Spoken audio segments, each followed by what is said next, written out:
hello, everyone. Hi, boys and girls. Say, Sue, I think it's time for you to finish your story about Booker. I'll have to agree with that, Uncle Dan. Let's go right on with the continuation of my story called Yankee Woman. People don't like me here in this town. They call me that red-haired she-devil, that Yankee woman. I admit my ways are stern, but I get results. There's my little houseboy, Booker, for example. I work him hard. I make him go over and over a thing until it's done properly. I make him sweep and clean a room until it fairly sparkles. I patiently tell him what to do, and then I myself show him how to do it. After that, if he makes mistakes, I punish him severely. Oh, he thinks I'm mean, but I want him to develop habits of neatness, thoroughness. And there's one other thing I'm determined he shall develop. Yankee grit. Yankee grit. Sticking to a thing, that is, will help a person through any of life's situations. And the person with grit will come out a winner every time.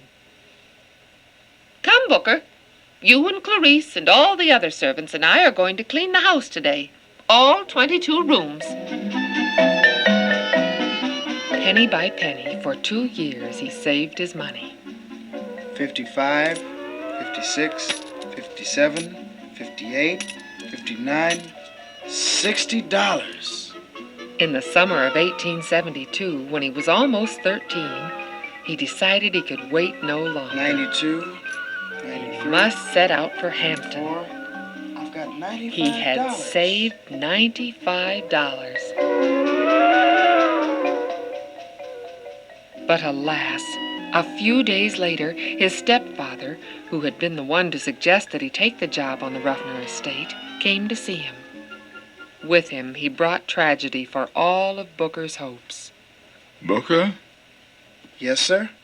Booker, little man, I don't know exactly how to tell you this.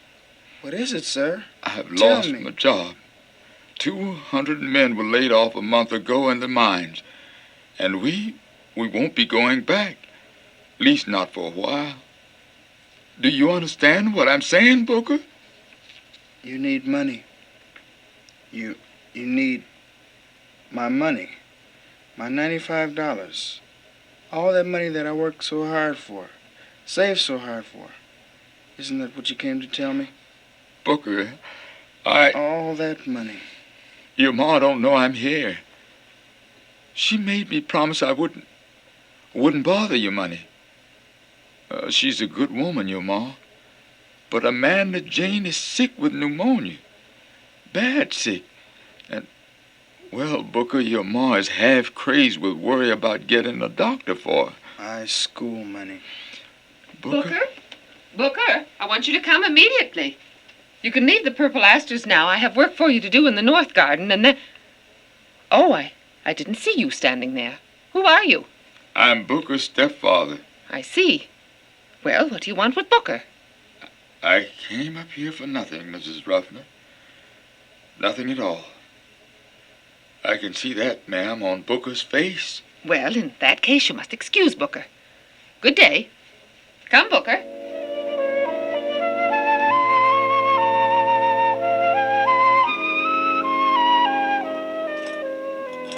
Booker, you're not paying attention to those gladiola? And careful of my poinsettias.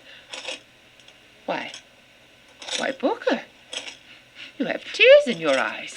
What's wrong? Oh, Mrs. Ruffner, I need a horse, quick. A horse? Yes, I've got to ride fast and catch him. Catch whom? My stepfather. He's walking down that road back toward town. Please, ma'am, I've got to catch him.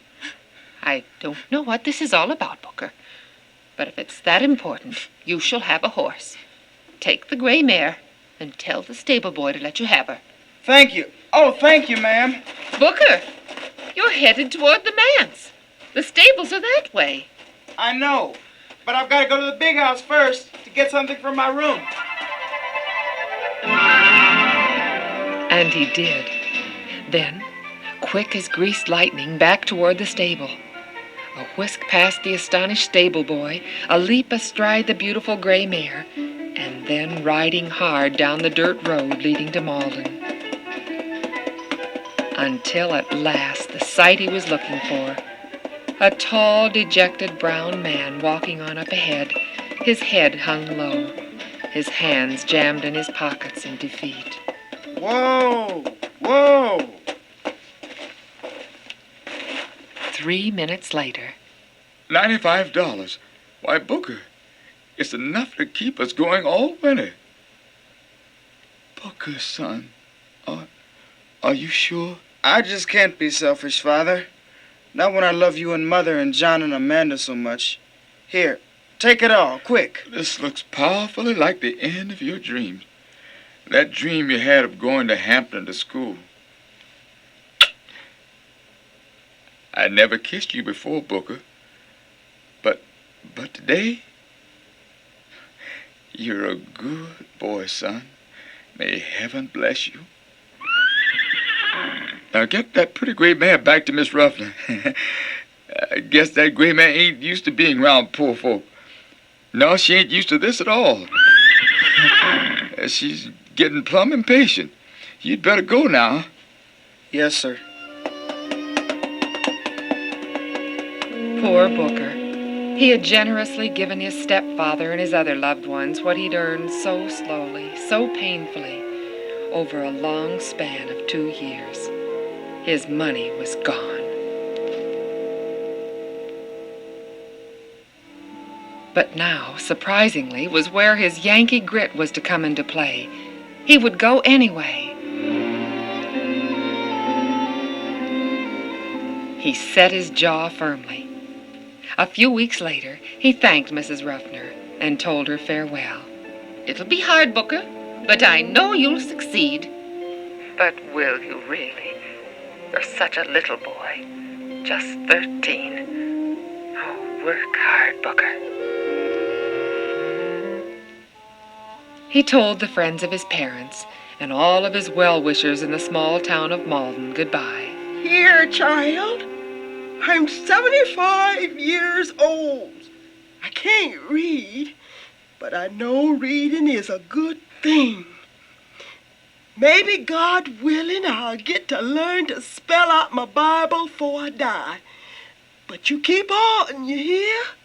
And keep on keeping on. Here, we can't rise less than we helps each other. Here's something I saved up for you. It was a nickel, wrapped up in an old red handkerchief. A nickel it had taken the spry, ancient woman months to save. Then others added a penny here, a nickel there. It ain't much, but it's the best I can do. God bless you, Booker. Good luck, boy. Come on back. All together adding up to not even $7. But the gifts of small coins were heartfelt, money hard come by, the result of toil and back-breaking labor. I will come back. I won't forget. I'll succeed. And one day I'll come back and help all of you. Yes, Booker, we believe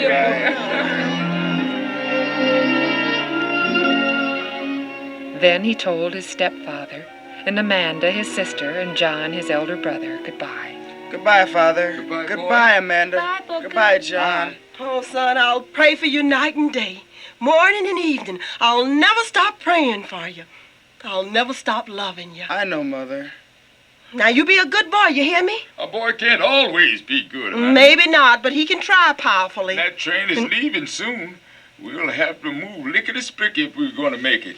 Come on, Booker, son. Some of the neighbors going to take you down in a buggy. 13-year-old Booker.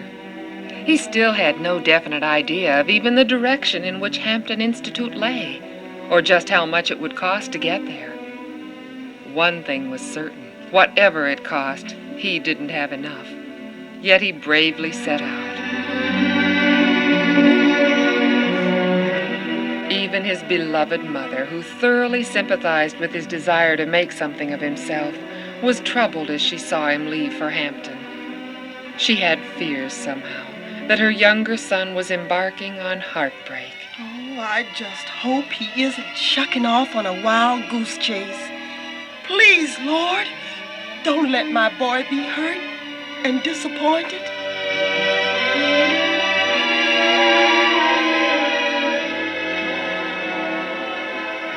And then, clutching a small, cheap satchel containing what few articles of clothing he could get together, he was on a train headed east.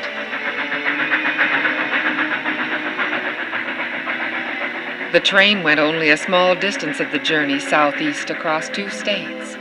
He soon had to change to an old-fashioned stagecoach. Get up there!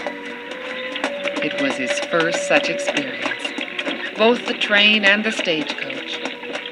The stage, which was quite uncomfortable, was crowded, but no one spoke to the gambling boy. He soon found out why. Whoa! Whoa! Welcome, welcome, welcome, all of you. Everybody is welcome. We have room enough for everybody to put up here for the night at our little mountain inn. Simon, unhitch the horses. Jasper, help the ladies out of the stagecoach. Come right in, everybody. They were stopping for the night. How tired everyone was, and how glad to rest a bit in clean, comfortable beds. After all the other passengers had been shown rooms and were cheerily getting ready for supper, for they were keenly hungry, Booker shyly presented himself before the registration desk where the innkeeper sat. Please, sir. Yes? I'd like a room, too. Of course, little man. Now, well, where did you come from? I was on the stagecoach, sir. Well, I guess they let anybody travel in our stagecoaches these days. Well, what do you want? I want a room, sir. You want a what? A room, sir. Oh, did you hear that little upstart, Savannah? He wants a room. I have money, sir. Not much, but I can pay. Boy, you'll never get a room in this inn-house. But why? Why? I'll show you why. Here, now here's a looking glass. Take a good look in it. Please, sir, Now look, what do you see in it, boy? Just me, sir. Just my face. Right. And when your face begins to look like my face, you come back, but not until. Jasper? Yes, sir? Throw this incredible child out. But it's cold and raining out, sir. I'll pay more if...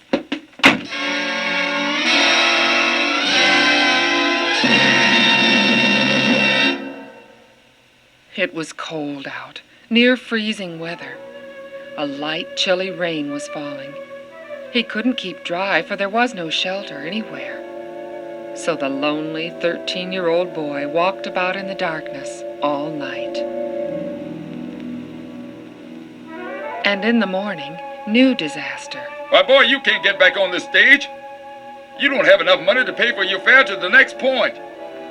He'd come too far now to stop, too far to turn back. Nothing to do now but walk, beg rides in passing wagons, and walk again. Oh, my feet. My legs. I'm aching all over, but I've got to walk 5 miles more today. At least 5 miles more.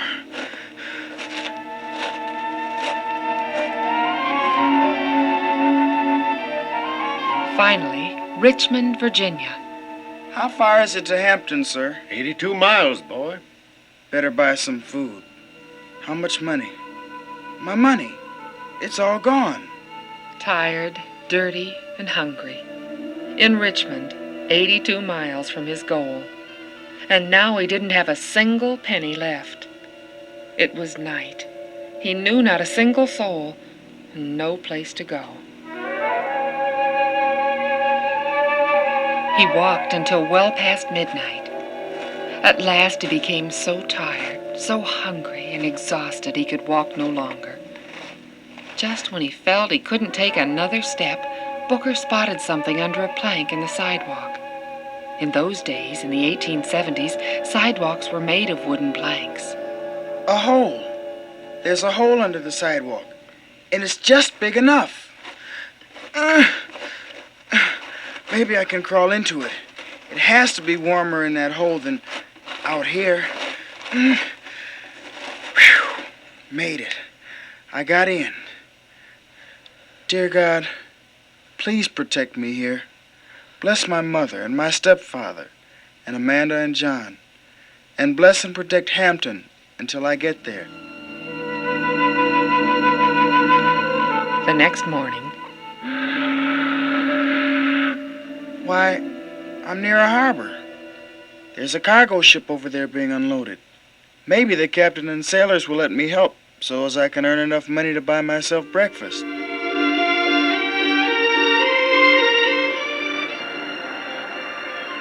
You're kind of thin and spindly-legged, boy, but you can try if you want to. You can work here for 2 weeks until we weigh anchor. 10 hours a day. I'll pay you. A bargain? 2 weary weeks later, he was through. All aboard!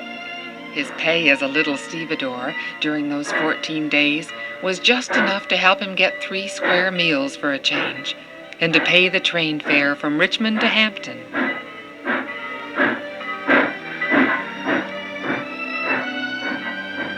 And with exactly 52 cents in his pocket to start his education, he reached the grounds of the school in Hampton, Virginia he'd hungered so long to attend, Hampton Institute. It's beautiful. Why, heaven couldn't be much more beautiful than this. I'm here. I'm here. I'm going to go in through those gates, across that beautiful lawn, and get an education. What will I study, though? I don't care. Anything. Everything. I'll study everything they teach.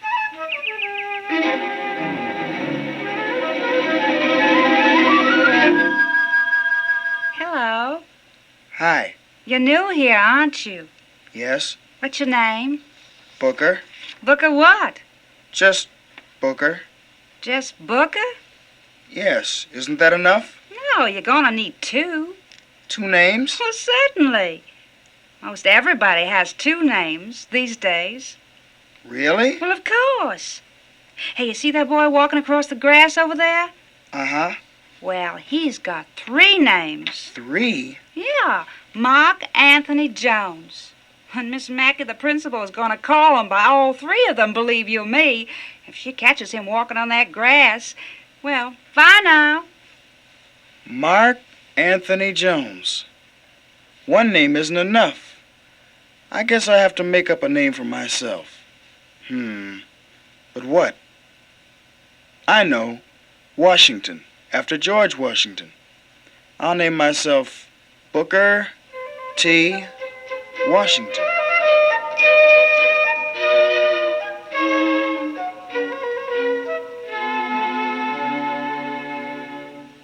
Yes, I'm Miss Mary Mackey, the principal here, that's true. But, young sir, one does not just present himself at Hampton Institute. You must be accepted first before you can enroll here. But I've come hundreds of miles. Well, that much about you is obvious. You're travel-weary in the extreme. I'm afraid offensively so, if I judge correctly by the expression of the faces of those 2 young ladies over there.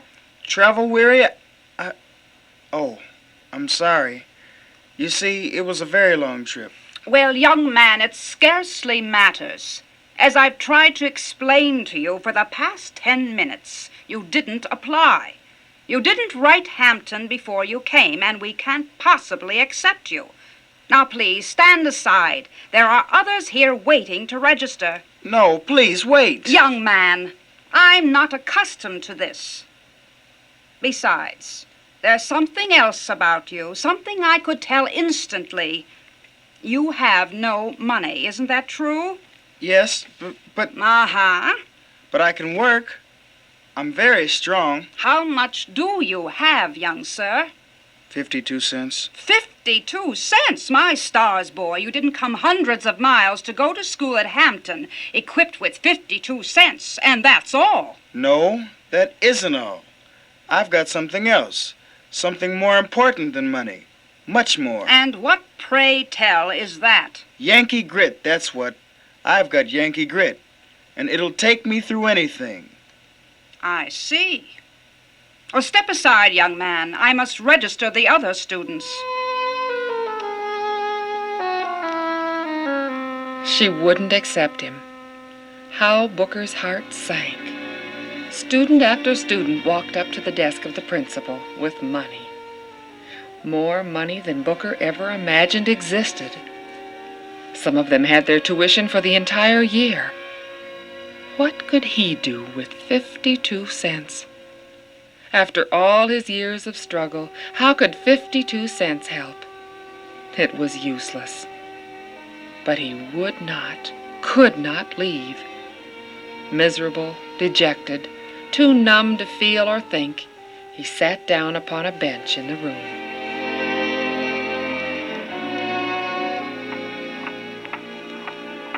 An hour passed. 2 hours. Every student was registered.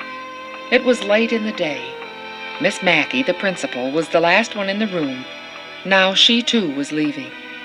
As she walked by the bench, she turned to the abject, lonely little figure seated there and said offhandedly, Young man, the adjoining recitation room needs sweeping. Take a broom and sweep it. That was all. She was gone. Booker sat stock still, miserable. What had he worked and dreamed so hard for all these years? Here he was, finally at Hampton, and they wouldn't take him. He'd been pointed to a broom and told to sweep. Sweep? Sweep? He was suddenly electrified. Booker leaped to his feet like a singed cat. He grabbed the broom from the corner, raced out the door of the registration office and into the classroom next door. Here was his chance. Oh, how he would sweep that room. He swept it once, twice, 3 times. Then he found a dusting cloth and dusted the woodwork around the walls, every bench, every table, every desk. Not just once, but 4 times. Besides that, he moved every piece of furniture in the room, cleaned under it and inside it, and then finished up by cleaning the 2 closets in the room until everything literally sparkled. When he reported to Miss Mackey, and she returned, it was just as Booker suspected and feared. She knew just where to look for dirt. She went about the room and inspected the floor, the closets, the desks, everything. She then took her handkerchief, and while Booker held his breath, she rubbed it on the woodwork about the walls and over the table and benches. When she was unable to find one bit of dirt on the floor or a particle of dust on any of the furniture, she turned to the breathless boy at her elbow and remarked quietly, He that is faithful in that which is least is faithful also in much. I guess you will do, young man. You and your 52 cents are accepted at this school. He had won. Grit, determination, and good habits, habits of neatness and thoroughness, had carried him to success. Days later, Miss Mackey met a happy Booker on his way to class after he'd finished his chores as school janitor, for he had been given that job. I'm still a bit curious about something, Booker. I only asked you to sweep that classroom, yet you dusted, wiped, cleaned every inch of everything in it. I was testing you. How did you know it? What made you do the extras? I could tell somehow when I first looked at you Tell what, young man? that you were a Yankee woman. Yankee Woman? Now, whatever did he mean by that? Booker grew up, married a beautiful girl, a fellow student, and became the father of 2 fine boys and a daughter. He graduated from Hampton in 1875. 20 years later, he had become famous the world over as a great social reformer. He lectured at Harvard and Yale. Presidents Grover Cleveland, Benjamin Harrison, and William McKinley became his friends. England's great Queen Victoria invited him to tea. As a public speaker, he was so great that one lecture bureau offered him $50,000 a year just to speak for them. He turned it down. He didn't want money for himself. He wanted to help people. So he took a broken-down shanty, an old hen house, and with no salary at all, built it into Tuskegee Institute, a university at Tuskegee, Alabama. In the 86 years since, from its doors have poured forth more than 40,000 students, hundreds of them with doctorate degrees. To all these students, Negroes like himself, he and his example became guiding lights to a life of service. Booker T. Washington wrote 12 books, including Up from Slavery, his best-selling life story, an autobiography that every American boy and girl should read. Yes, little Booker, the boy who had no last name until he gave himself one, became a truly great man. But his passport to greatness, in more than one sense, lay in the way he took a broom and cleaned a room, a task most boys and a few girls, I'm afraid, would have thought inconsequential. But habits of neatness, thoroughness, and determination, even in little things, the Bible tells us, are important. And later in life, after the world had heaped all sorts of honors upon him, Booker T. Washington still recalled his task of sweeping that room as the most important thing he'd ever done, for he did it well. The scriptures say in the book of Proverbs, chapter 22, verse 29, Seest thou a man diligent in his business? He shall stand before kings. He shall not stand before mean men.